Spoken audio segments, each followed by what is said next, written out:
Pilkada di 12 kabupaten dan kota berpeluang hanya diikuti pasangan calon tunggal. Jika tidak ada terobosan hukum dalam waktu dekat, adanya calon tunggal menerbitkan spekulasi munculnya pasangan calon boneka dalam perhelatan politik demokrasi tingkat lokal pada 9 Desember mendatang. Dan pemirsa, untuk membahasnya kami telah menghadirkan anggota Komisi Pemilihan Umum Arief Budiman, lalu ada politisi senior dari Golkar Yoris Raweai, dan hadir pula Don Bosco Selamun, pemimpin redaksi Berita 1 News Channel, dan Bambang Harimurti, wartawan senior dari Tempo. Bapak-bapak, terima kasih sudah hadir di The Headline.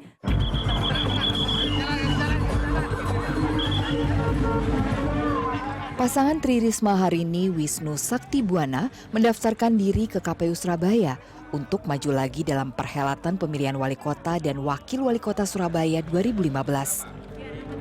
Calon petahana atau incumbent dari PDI Perjuangan ini adalah duet tangguh yang dinilai banyak kalangan sukses memimpin Surabaya.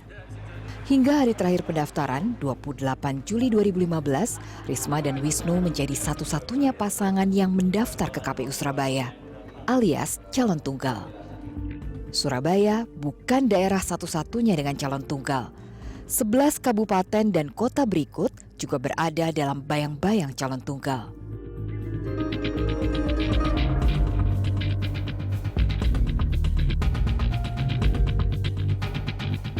Bahkan di Bolaang Mongondo Timur, Sulawesi Utara, belum ada pasangan calon yang mendaftar.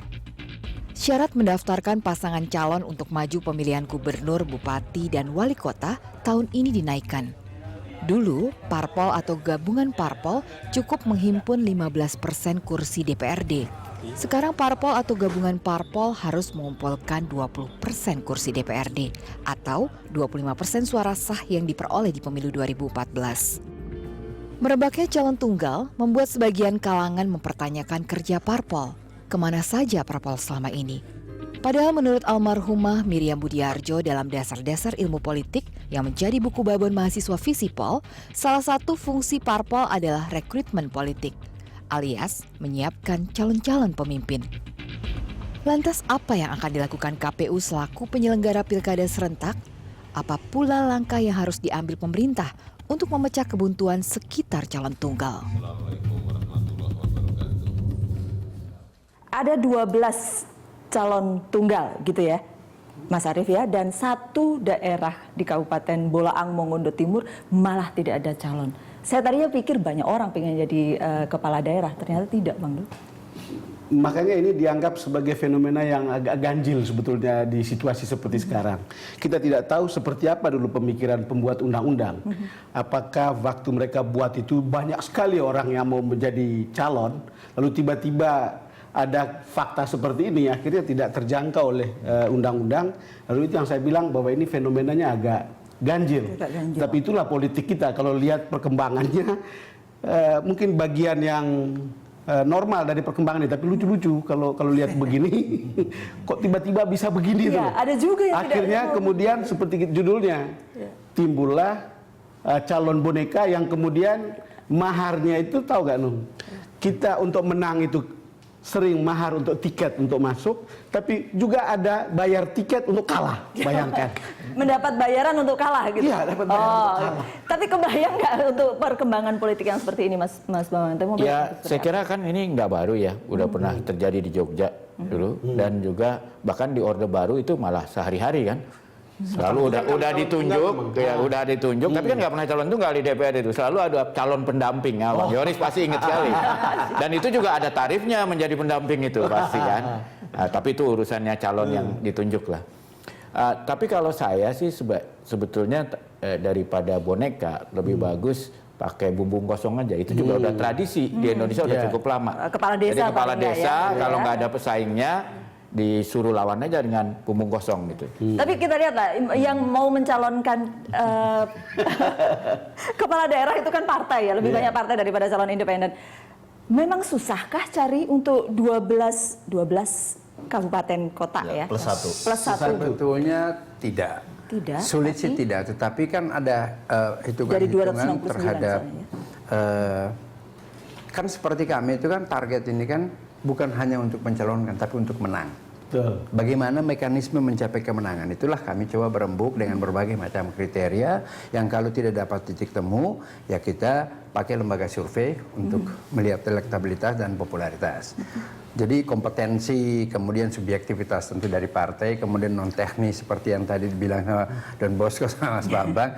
Kalau dulu kita dikenal dengan mahar, sekarang tahu apa istilahnya? Apa? Tawadu. Tawadu. Apa tawadu? Tahu warna duit. Jadi ini sudah karena tawadu di mana-mana, ini kan kita pusing. Ya kenapa warna duit? Kan ada yang merah, ada yang hijau dan ada yang ungu. Jadi semua sudah pada tahu itu. Sorry, saya potong. Bang Yoris kan tim 10 gitu kan, tim yang dari Golkar yang menggodok calon-calon kepala daerah ini. Kalau dari 12 yang ada di situ, plus 1 Bolaang Mongondo Timur. Kalau Bolaang Mongondo Timur bukan tidak ada calon. Tapi Itu masih, kalau dari kami itu masih nggak ada yang daftar ya Mas Arief? Daftar sih banyak. Sebetulnya apa yang disampaikan Pak Don tadi tidak terjadi di semua tempat itu, di 13 tempat itu. Nggak ada. Karena bukan tidak ada pasangan calon, tetapi kontestan ini saling menunggu. Lu daftar nggak? Saya nggak mau daftar duluan. Menunggu Sini juga rekomendasi gitu, koalisi nunggu itu sini yang- dulu. yang- sini yang dulu. akhirnya Akhirnya nanti saling menunggu terus nggak ada yang daftar. Itulah. Ya, dan Tahu dari mana KPU itu mereka sedang saling menunggu? Loh, mereka sudah ada di kantor KPU.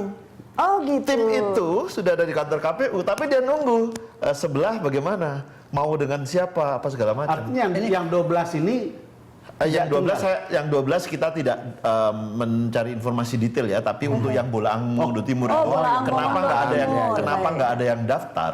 Nah itu kemudian saling menunggu. Nah Surabaya, Kalau Surabaya yang jadi Surabaya saya sorotan pikir banyak kejadiannya juga begitu. Nih satu pasangan sudah daftar, terus yang lain tunggu dulu. Nah saya nggak tahu menunggu itu apakah apa yang disebut Pak Bambang tadi soal mahar atau soal tawadu tadi ditunggu, kita nggak tahu ya. Itu di luar kewenangan. Atau karena KPU. semua berpikir harus menang gitu. Kami memiliki masalah yang sama, tapi bukan karena soal itu. Ya, soal waktu proses itu kan saya ambil contoh seperti di Manokwari. Kami tidak bisa calon sendiri, akhirnya kami harus berkoalisi. Pertama kami dapat Gerindra, kemudian terakhir nggak jadi, kemudian Nasdem. Paling terakhir itu P3. Untuk memenuhi 20% itu. Yes. Ya. Nah, tim kami berangkat putus itu tanggal 27 malam, dia berangkat subuh tanggal 28 kan dia sampai siang.